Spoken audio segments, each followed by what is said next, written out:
megalomanía, qué es narcisismo, y ojo, que también lo expresa así cuando la gente en el fondo se arroja habilidades o poderes, eso ya es psicosis, ¿no? Psicosis, claro. La presencia, por ejemplo, de altares puede interpretarse claramente en el estilo freudiano. Ahí lo que tenemos es el deterioro del pensamiento, como él, a partir de un esquema relativamente estructurado, ordenado, de la realidad, ¿cierto? Una cosmovisión idealista, termina siendo igualitaria a Dios. Entonces, si yo soy Dios, yo puedo hacer las cosas porque yo escucho a Dios y Dios me habla, dentro y fuera de la cabeza. Entonces, y yo soy el elegido. Y de a poco te empiezas a engrupir y efectivamente el nivel de autoengaño es enorme. Y nos falta el que te sigue, porque te ve el aura, o porque, no sé, te encuentra algo especial, ¿vale? Y lo demás se explica hoy día, digamos, por deterioro del pensamiento grupal, así se llama. Altar estoy hablando, ¿no? Este es un buen ejemplo, es un buen ejemplo de psicopatología social. Deterioro del pensamiento grupal. ¿Por qué? Porque efectivamente la gente se empieza a meter en tu grupo porque necesita identidad, no porque efectivamente sea algo positivo o se promulgue algo sinérgico de crecimiento. Es por una necesidad patológica de compensar el vacío existencial, la falta de sentido. No es lo mismo que pasa con lo de por ejemplo, ahora meterse a los grupos que están a favor de las tomas o del paro. A lo mejor no piensan tal cual, pero para ser aceptados van y editan compañeros. Claro, ahora hay varios ahí que no tienen ningún sentido el sacrificio. El mismo día viernes, por ejemplo, igual que todos los viernes, parte importante de la asamblea se fue a beber y a hacer abuso de alcohol. Pero bueno, esa es la tradición, bienvenida a la universidad, ¿no? Pero esa es la forma oscura, ¿no? Es la forma velada del proceso. Ahora, el deterioro del pensamiento grupal es básicamente pensar como regimiento. De que como esta cuestión es jerárquica y yo soy Dios, tú tienes que pensar igual a mí. No puedes pensar distinto. No tienes derecho a pensar distinto porque los principios están claros. Cuando te dicen los principios están claros, la historia se lee así, sonamos. Ahí sonamos. Porque ahí se queda solo un discurso, solo un universo y lo demás es puro relativismo, ¿no? Frente a este pensamiento de deterioro grupal, obviamente Freud no tenía la taxonomía, pero lo identificó claramente y lo asoció a la función que cumplen las religiones. De hecho, junto con Karl Marx,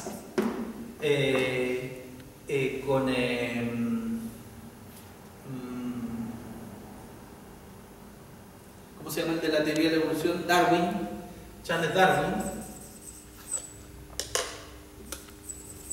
Freud es considerado, junto con estos dos, la escuela de la duda, de los fundadores de la escuela de la duda, porque se pierden todas las certezas. En el fondo, Marx debilita esta condición natural naturalística del mercado, ¿no?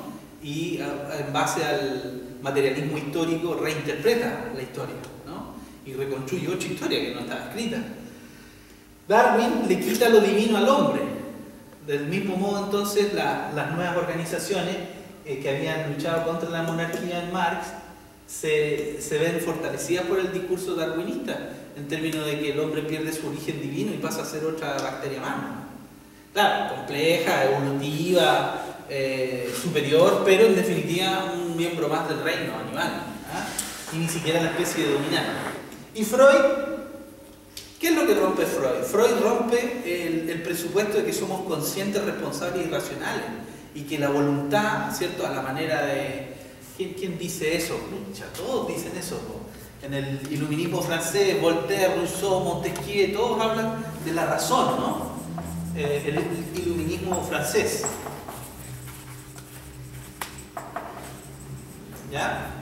Y en sus versiones alemanas, e inglesa también. Tenemos Bacon y otros autores. La apología de la razón, ¿no? En Alemania, Schopenhauer, ¿no? Schopenhauer es una filosofía absolutamente centrada en el deber ser, en la voluntad, en que el hombre tiene la capacidad de construir, bla, bla, bla, bla. Viene Freud y te dice, mire, todo eso suena bonito, pero en la medida que usted no reconoce su propio inconsciente, esto va a ser un autoengaño. Entonces usted va a percibir lo que quiere percibir, va a, entre comillas, no sé, no voy a decir engañar a otros, sino que a engañarse a sí mismo en función de definirle necesidades propias, ¿no? Los fenómenos proyectivos. Entonces el descubrimiento de que el fundamento de la psique, del alma, no está en la voluntad schopenhaueriana, no sé cómo se dice, Schopenhauer, ¿no? O en esta naturaleza racional aristotélica, ¿no? Sino que está en el proceso primario, en el inconsciente, incomodó absolutamente el pensamiento romántico del siglo XIX y racionalista del siglo XVIII y XVII. Entonces, era mala onda Freud, nos venía a echar a perder todo.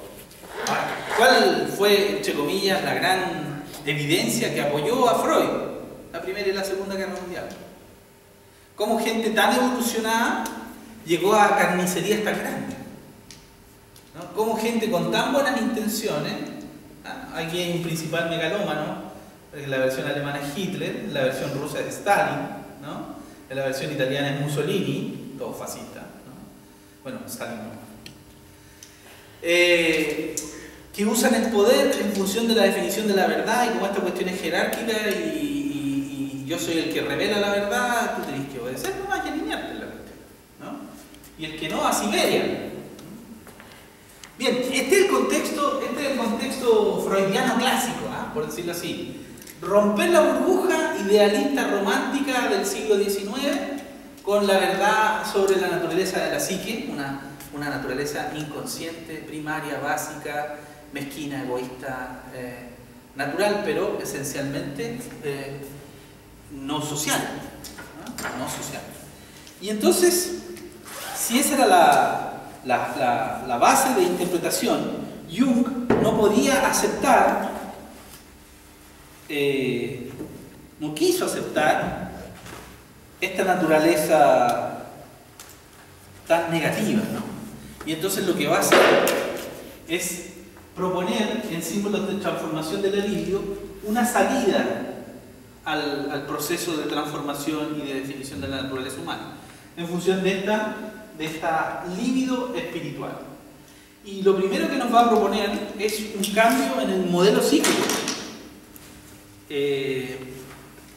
Yo les comentaba de que Freud estableció su teoría por partes. La primera tópica, las estructuras, las áreas, y en la segunda tópica, después de 1920, las instancias psíquicas, ¿no?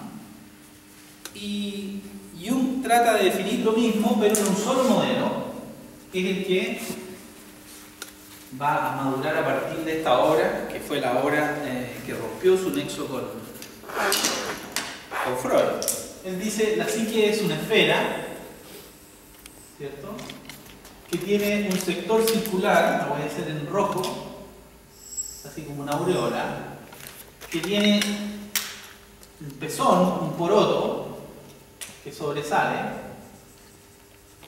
¿ya? Este poroto es el yo, esta es la conciencia.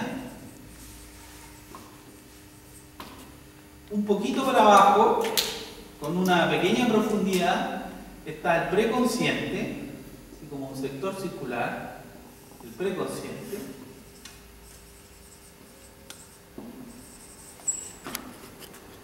El núcleo de la psique, ¿no? El núcleo de la psique, con negra, pasa a ser una instancia que él define como el sí mismo, ¿no? Y la gran propiedad de esta instancia es que contiene todas las partes de la esfera, ¿no? El sí mismo no es el mero self, ¿no?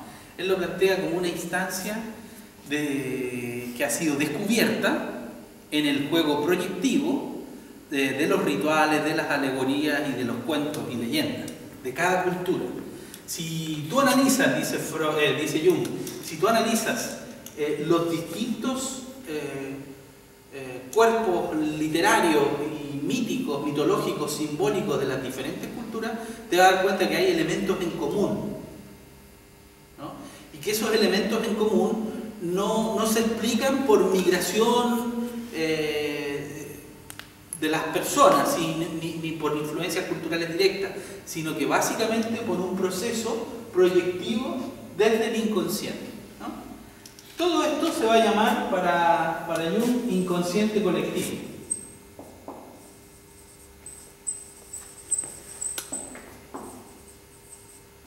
¿Por qué se llama colectivo? Es por dos razones. Una, porque todos lo tienen. Todos lo tenemos. Pero la otra razón es porque es anterior a la formación del yo. Entonces, el sí mismo se manifiesta como un nosotros, ¿no? Como instancia, no es un yo, no es un yo más, ¿no? Va a reconocer Jung, por ejemplo, en las obras espíritas o en las espiritualistas, incluso en obras que son de carácter teosófico, de fines del siglo XIX, principios del siglo XX, va a reconocer en la noción del yo superior a ese sí mismo.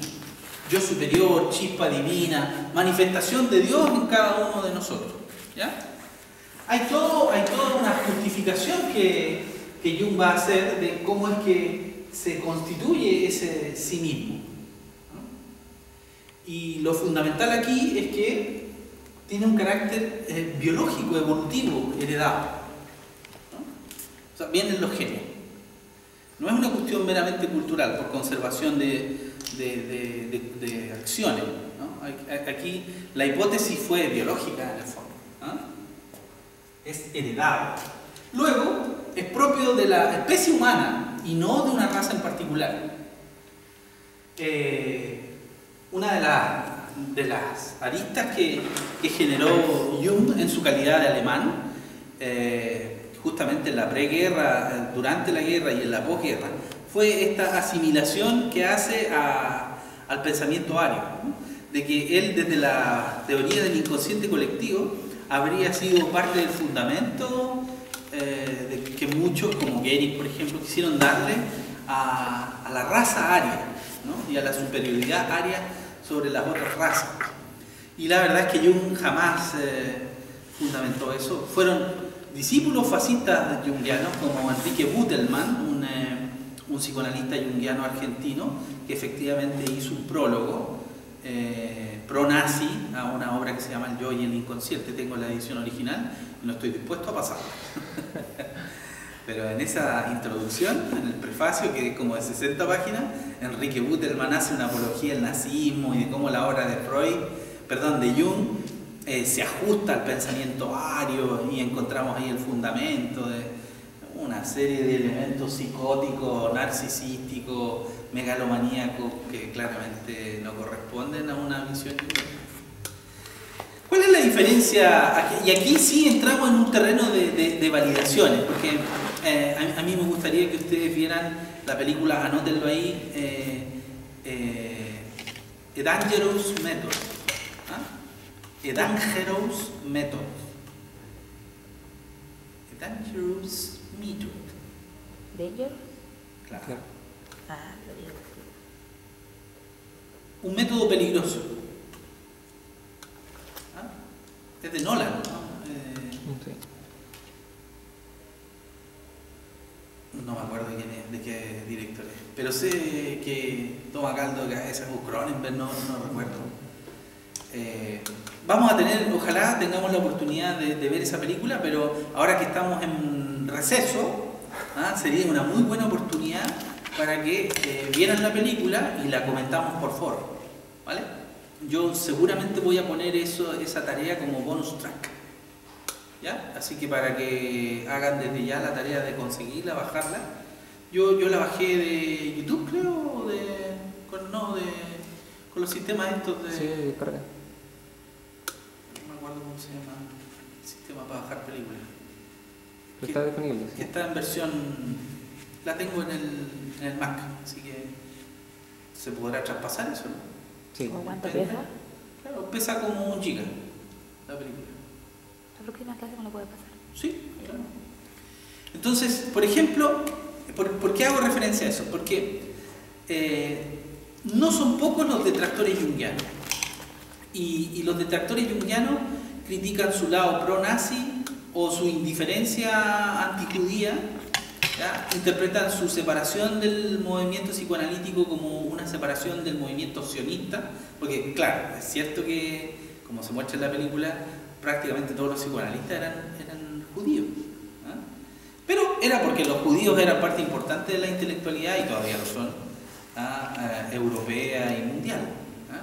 En ese sentido, hay un texto que tampoco estoy dispuesto a pasarle, salvo alguna coima interesante, digamos, intelectual, digamos. Es el libro que se llama Jung, el Cristo ario, ¿no? Y es un texto absolutamente crítico de Jung, ¿no? Escrito por un profesor de Harvard, periodista, pero además doctor en filosofía, en psicología, PhD, y hace trizas la imagen de Jung, ¿no? Pero yo soy víctima de mis lecturas anteriores. Yo leí todo lo que había sobre Jung hasta el año 80, hasta el año 80 y hasta el año 90, durante mi formación de pregrado, y claro, las obras que hay sobre Jung dejan a Jung en una excelente posición, porque ninguno dice que es arrogante, fíjate. Todos lo describen como un tipo más bien ensimismado, humilde, fuerte, sí, pero en periodos de su vida muy desorientado, muy desorientado. Entonces, él mismo reconoce en su texto Recuerdos, Sueños, Pensamientos, que es su texto autobiográfico, recuerda periodos de obnubilación, de confusión, así, de psicosis, ¿no? Y reconoce que él trató de plantear un camino evolutivo dentro de su mismo proceso, y se dio cuenta de la vacuidad del yo, por ejemplo. Este yo freudiano, que es tan útil para nuestro encuentro con la sociedad, se supone que este yo proyecta y vive en función de la realidad, ¿ya? Y en función de esa realidad, entonces va adquiriendo roles, ¿no? Desarrollando roles que son cada vez más esenciales para el funcionamiento social y psíquico. Y esta realidad tiene que asumirse desde el rol que se escoge, y ese rol que se escoge es siempre social. Y entonces aquí surge la noción de máscara. El yo está asociado siempre a una máscara. En el sentido griego, el teatro de las máscaras, la noción de máscara está asociada a la noción de persona, ¿ya? Entonces, Jung plantea un proceso de transformación psíquica en la cual este yo puede realmente descubrir u orientarse al descubrimiento de su sí mismo, de su esencia. Pero lo primero que le toca vivir, o de las primeras fases que le toca vivir, es el descubrimiento de la persona, es decir, que su yo no es tan real ni original, no tiene nada de original, ¿ah? Por ejemplo, cuando yo digo yo soy psicólogo, sí, en la década del 90, del 80, cuando yo terminé mi carrera en el año 88, ser psicólogo era realmente ser especial. La gente ni siquiera conocía a los psicólogos. Yo, de hecho, cuando entré a estudiar psicología, no conocía a ningún psicólogo antes, ni siquiera de vistas, porque no había. O sea, solo conocía a los de la tele o a los de lectura, pero así en persona, que en San Fernando hubiese un psicólogo, no había ni un psicólogo. Bueno, ¿qué significa eso? Eso se da en un contexto de un país en desarrollo, ¿cierto? Después de una dictadura o durante una dictadura, donde no hay abundancia, la educación es elítica, no hay abundancia de instancias para estudiar, son muy pocos los que van a estudiar, nosotros éramos muy pocos los que estudiábamos, eran 60 en la Chile, 60 en la Católica y nadie más. Y ellos ponían, los de la Chile y la Católica, ponían la prueba de selección en la misma hora para que no fuera a hacer caso de que pudieran elegir los alumnos. No, hay que hacerlo al tiro, decidir si te vas a meter a la Chile o a la Católica. Imagínate, la entrevista te dejaban preseleccionado y te aceptaban solo en una, que no podías ir a las dos. En ese tiempo era mejor la Católica porque no le habían exiliado a los profes, tenían muy buena biblioteca, las instalaciones eran de maravilla. En cambio la Chile había sido jibarizada, estaban todos exiliados, el que no estaba exiliado estaba medio loco, ¿no? Y la biblioteca con problemas, ¿no? De hecho no tenían sedes, andaban sedes itinerantes, estaban a la Reina Alta, después en Amunátegui, en el centro, después los cambiaron ahí a Marcoleta. Ahora psicología está en el campus Gómez Millas, ahí en la Facultad de Ciencias Sociales, pero vivió un periplo bastante grande. Ahora, ¿por qué le doy como ejemplo el ser psicólogo? Porque yo digo, ya, pucha, ser psicólogo, ahora hay tantos psicólogos que no, a lo mejor yo sí resolví mis problemas narcisísticamente y megalomaníacamente, en términos de identificarme con la persona del psicólogo, y siendo psicólogo yo resolvía montones de problemas de identidad. Pero hoy día lo resuelvo. No, pues sí sabemos que hay tantos psicólogos. Y faltan psicólogos todavía. Esa es la verdad, faltan. Cada vez, y verlo tú en mi trabajo, esta web de laborum.com, están llamando psicólogos para hacer selección de personal. El área laboral se ha hipertrofiado y la verdad es que es una de las áreas más grandes. El área de docencia en psicología. Claro, en ese tiempo habían 2 escuelas de psicología. Ahora hay 114 programas de psicología. En ese tiempo salían 60, 50 psicólogos al año. Ahora salen 5.000 al año. Y todavía faltan psicólogos en los colegios, faltan psicólogos en los consultorios, en los hospitales. ¿Fija? Entonces, bien, independiente de eso, entonces, yo digo, ¿cómo lo resuelvo? Me voy a hacer un doctorado. Entonces ahora, como voy a ser doctor en psicología, ahora sí, ahora la rompo. Sí, la rompo. Entonces, me meto a estudiar el primer doctorado en psicología en Chile, dado por la Universidad de Chile. Bien, salí del primer doctorado, me demoré 10 años en terminar la tesis, y ahora soy doctor en psicología. Hay como 500. Y mi vida cambió. No. Sigue siendo un rol. ¿Cuántos psicólogos? Solo este año, el 2013, van a llegar más de 100 doctores en psicología en Chile. Que vuelven de sus becas, ¿cómo se llama el sistema? ProChile, ¿cómo se llama? Pero estas becas CONICYT en el fondo, donde se ha estimulado a los jóvenes a salir a doctorarse al extranjero, ¿no? Con facilidades económicas. ¿Diga? No somos nada. No somos nada. Entonces ahora si quieres ser psicólogo, bueno, resuelves parte de tu identidad, pero le agregas un posgrado, doctor, y ya piensas que lo tienes, que lo resolviste. ¿Qué es lo que enseña Jung? Que estos son roles. Y la verdad es que tú no eres psicólogo, tú trabajas como psicólogo. Tú no eres doctor, trabajas como doctor. Es un rol que te pones y que te saca. Es una máscara que te pones y que te saca para facilitar las integraciones y las relaciones sociales, sin duda. Es como que no eres, haces. Pero no eres eso, esencialmente no eres eso. ¿Te fijas? Entonces, el peligro, dice Jung, está en confundir este yo con el sí mismo. Entonces ya, una vez que me doy cuenta de que yo no soy la persona, que no soy mi máscara, entonces, ¿qué diablo soy yo? Y ahí se supone que empieza el proceso de individuación. Porque para descubrir qué o quién soy yo, tengo que encontrarme con mi propia mismicidad, ¿no? Y a eso le llama orientar al yo hacia el encuentro del sí mismo.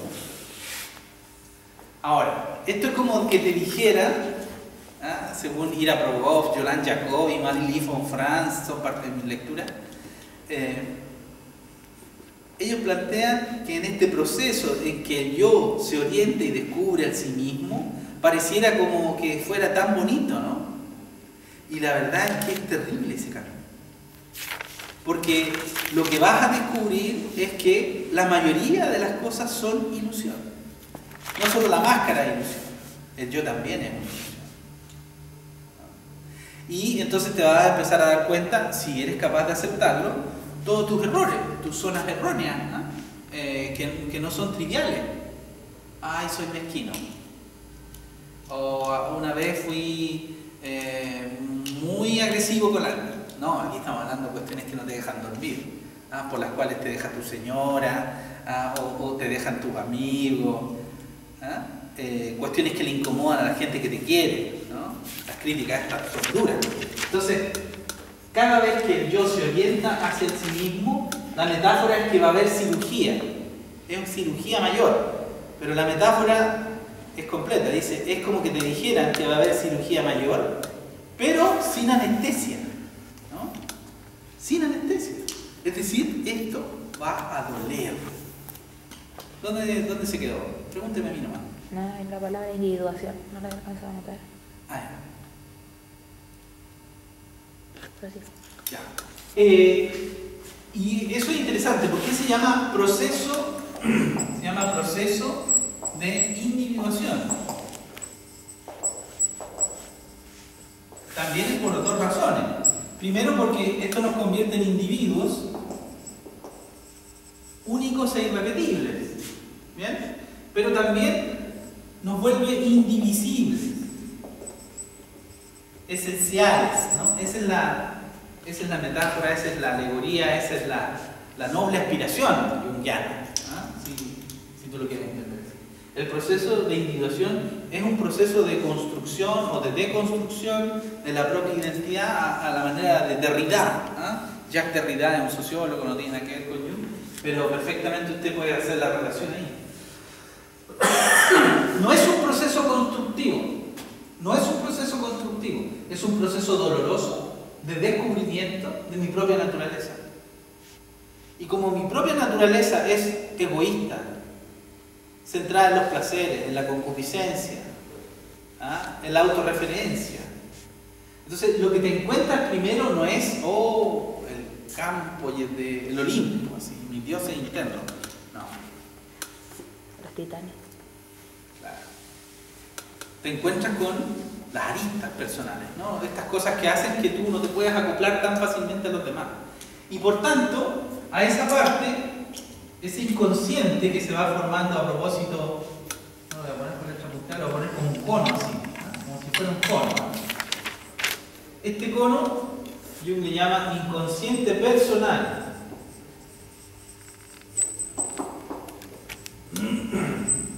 Que es la zona donde uno relega todos aquellos contenidos, experiencias, pensamientos vanos o inconvenientes, incompatibles con la realidad.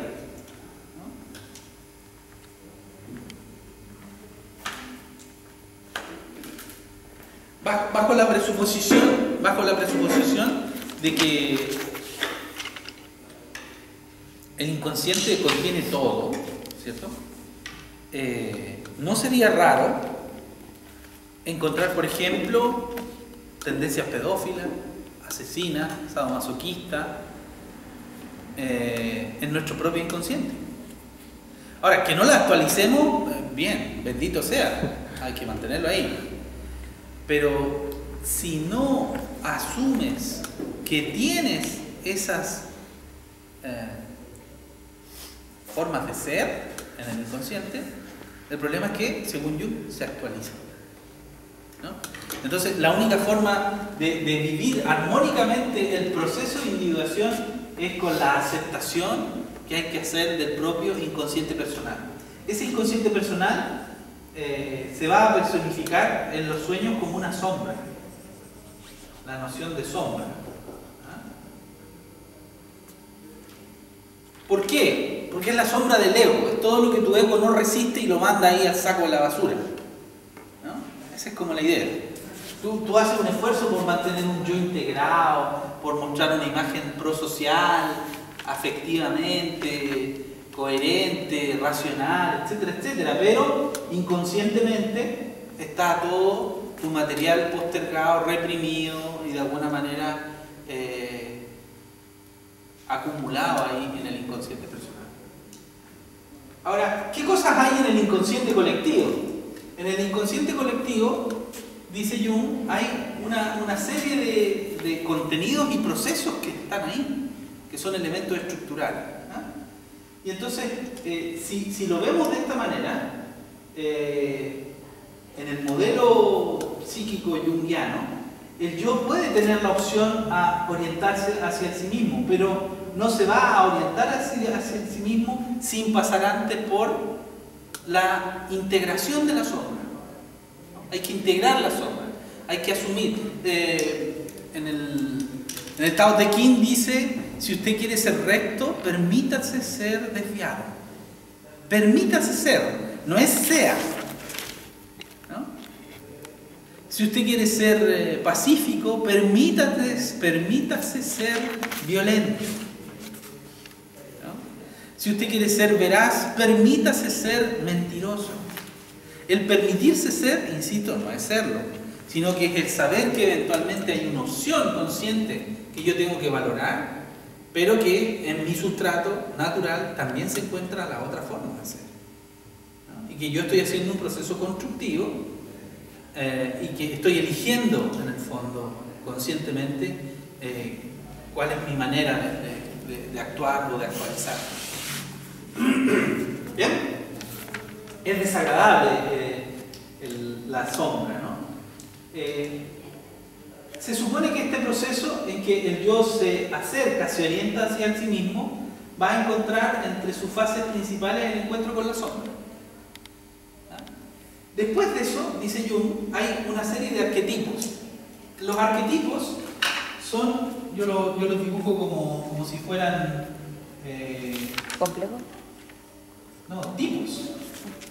Es decir, estas piezas que servían a las imprentas originales, que eran de un metal, normalmente estaño, de fácil fundición, que hacen las veces de sello. Y cualquier cosa que pase por aquí toma esa forma, ¿no? En el fondo, un arquetipo es o constituye una especie de estructura que le da forma al material y lo orienta, ¿no? Lo dinamiza. Los arquetipos, la noción de arquetipo, la noción misma de arquetipo,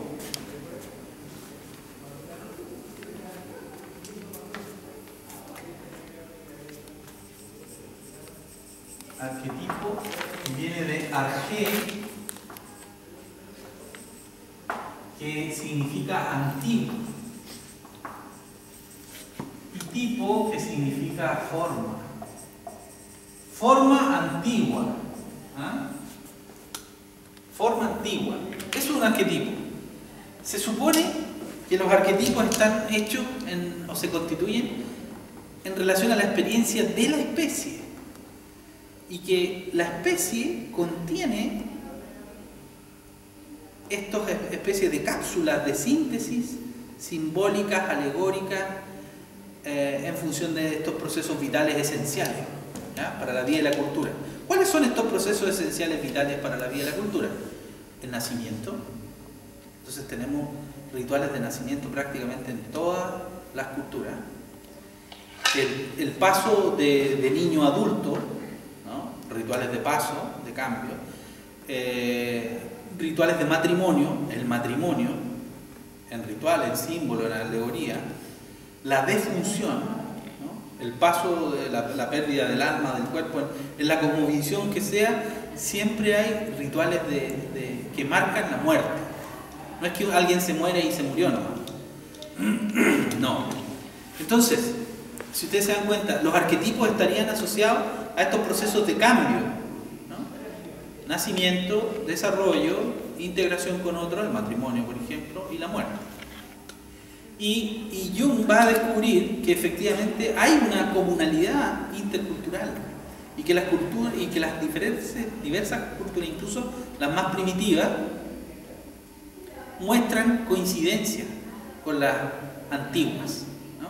Entonces, por ejemplo, Jung se fue semanas enteras a vivir con los pigmeos, ¿no? Y los pigmeos tenían una ceremonia para que saliera el sol, ¿no?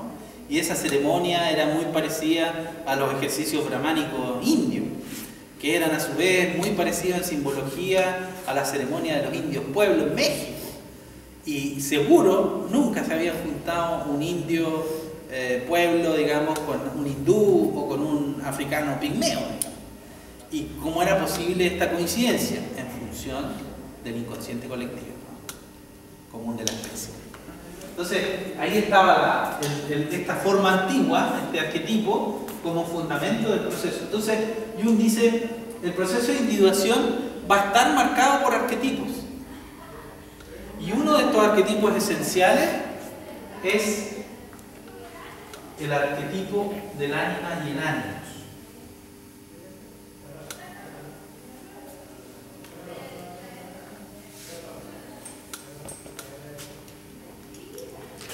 El ánima y ánimos. El ánima corresponderá al símbolo de lo femenino en las personas de género masculino, ¿no? Entonces, las personas de género masculino van a encontrar su ser femenino complementario. Entonces, esta es la femineidad complementaria.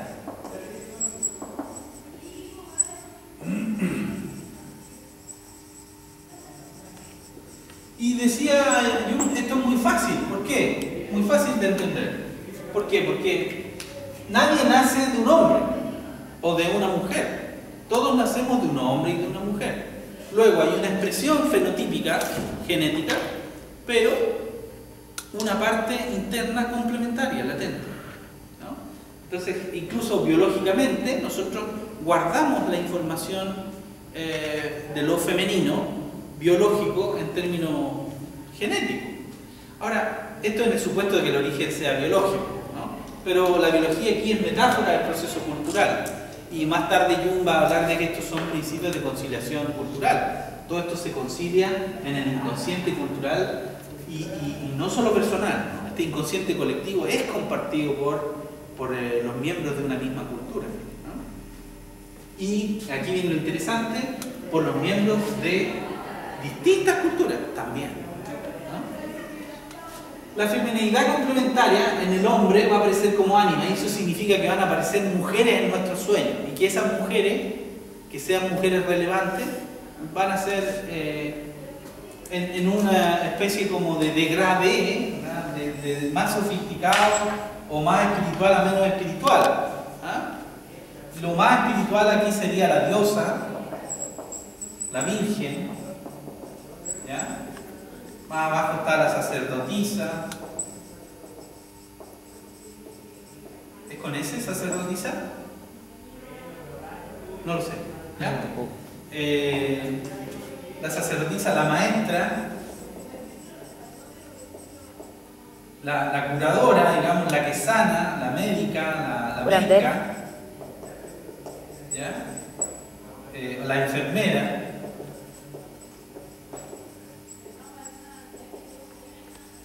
Aquí está la sacerdotisa, la hada también. ¿Hadas con H? Sí. Flora, fauna y primavera. En el cuento de La Bella Durmiente. La hada madrina de la Cenicienta con su varita mágica. El poder de la transformación, ¿se fija? Y transforma a una persona pobre, así de andrajos, en alguien a nivel monárquico, ¿no? El milagro de la transformación, ¿no? Entonces, claro, estas son mujeres potentes, pero después se nos empieza a descomponer la cuestión. Pues está la guerrera, ¿no? La meretriz. ¿Se acuerdan que era meretriz? Prostituta. La prostituta, ¿cierto? La cavernícola. por ejemplo. ¿Ya? Y aquí tú puedes entonces poner distintos símbolos que van a estar, entre comillas, dando cuenta de cuál es tu nivel de integración de esta feminidad, ¿no? Entonces, por ejemplo, yo pensaba que esto era teórico nomás, ¿ah? Hasta que me tocó criar a mis dos hijas, y me tocó criar a mis dos hijas. Entonces de repente me di cuenta que sí, porque había que ser mamá. Y muy fuerte el desafío de ser mamá, así. Y oh sorpresa, cuando para un día de la madre en Santiago me regalan una tarjeta en el día de la madre, mi hija. Esa vez lloré de emoción. Pues yo sentía que lo hacía bien, que estaba siendo cariñoso, protector, pero como buen papá. Pero también me preocupaba de cocinar, de lavar, bueno, tenía una nana que iba algunas horas en la tarde, pero la mayoría de las cosas las hacíamos entre todos y obviamente yo me llevaba buena parte de eso. Y como buena madre no reclamaba. O sea, no, si que un día yo le había dicho, ya no hago más aseo porque ustedes son cochinas. No, buena mamá. Piola. Sometida. Claro. No sé si sometida a mí mismo, ¿no? Entonces, bien, me tocó actualizar una imagen aquí que va por acá, que es la madre, ¿no? Imagen de la madre. Bien, y también está, dice Jung, el animus. Y el animus es exactamente lo mismo en las mujeres que viven genéricamente su masculinidad.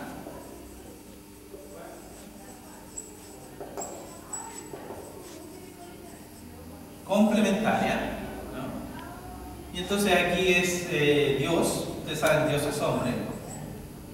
Y aquí podemos hablar del Dios sionista, del Dios semítico, del Dios primitivo. Normalmente todos nuestros dioses son en versión patriarcal, ¿no? Dios, el santo, aquí el gurú, algo que iba a esto aquí, el mago, claro, el que cura, el médico, el héroe guerrero,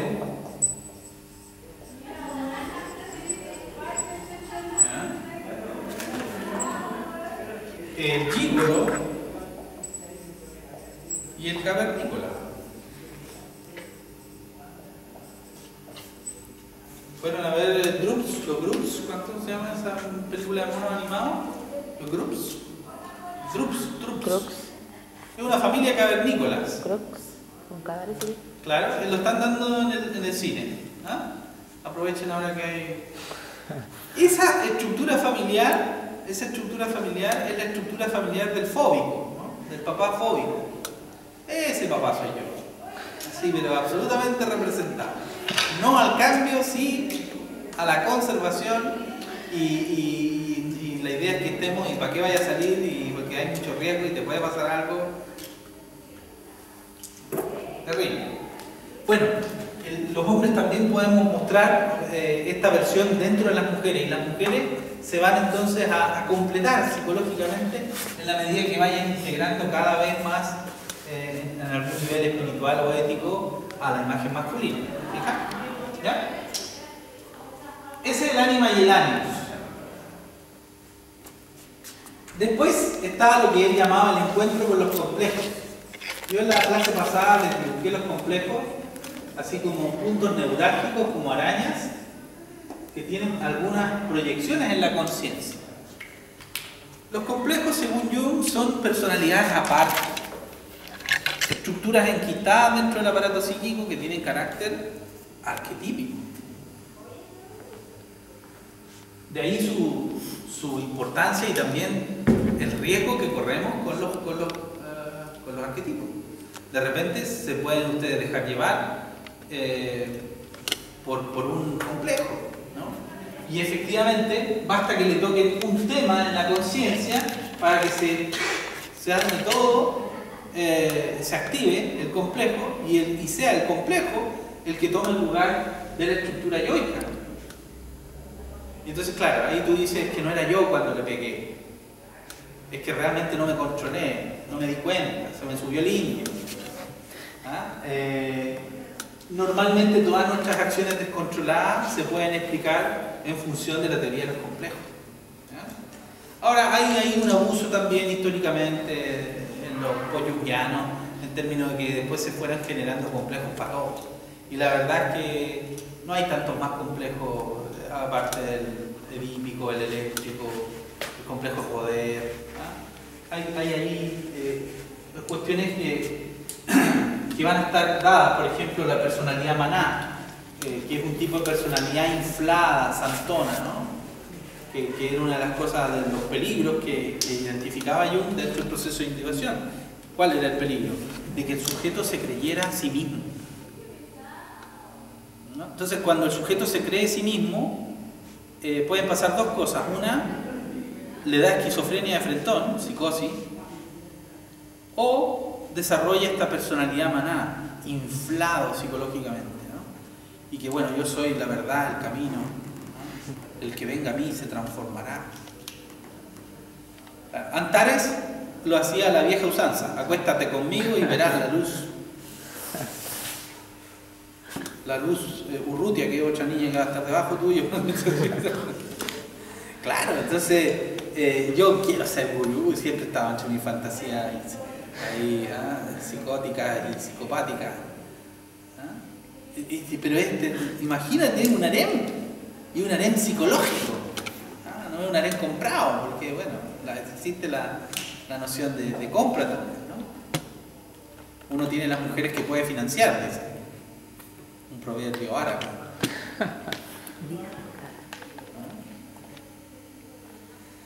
Bien, entonces, recapitulando, ¿cuál sería el proceso de individuación? Aquí lo vamos a ordenar. Yo lo he presentado desordenado porque efectivamente Jung plantea que no es un proceso secuencial. No es un proceso secuencial. Se pone en secuencia porque hay que explicarlo pedagógicamente, pero no es un proceso secuencial. Está el encuentro con el inconsciente.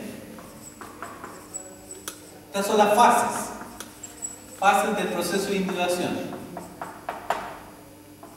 El encuentro con el inconsciente. Eso significa inconsciente. Yo pondría aquí, paralelo a esto también, el encuentro con la persona o con la máscara. El encuentro con la sombra.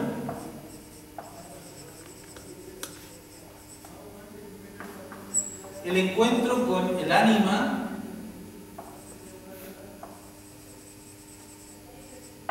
o el ánimos. ¿Sí? Y como fase última, digamos, el encuentro con el sí mismo. Aquí obviamente no he puesto los complejos, ¿se fijan? Ahora usted puede efectivamente ponerlo en cualquier parte, lo encuentro con los complejos. Está siempre ahí como fase extra. Bonus.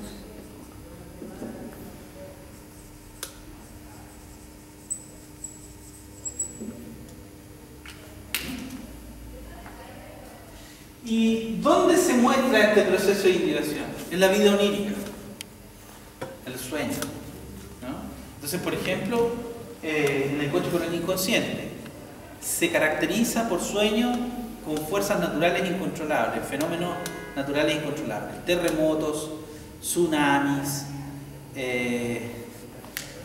vientos huracanados, ¿no? Que te llevan, que te derrumban, huracanes, grandes, gigantes bestias, así al estilo Hércules.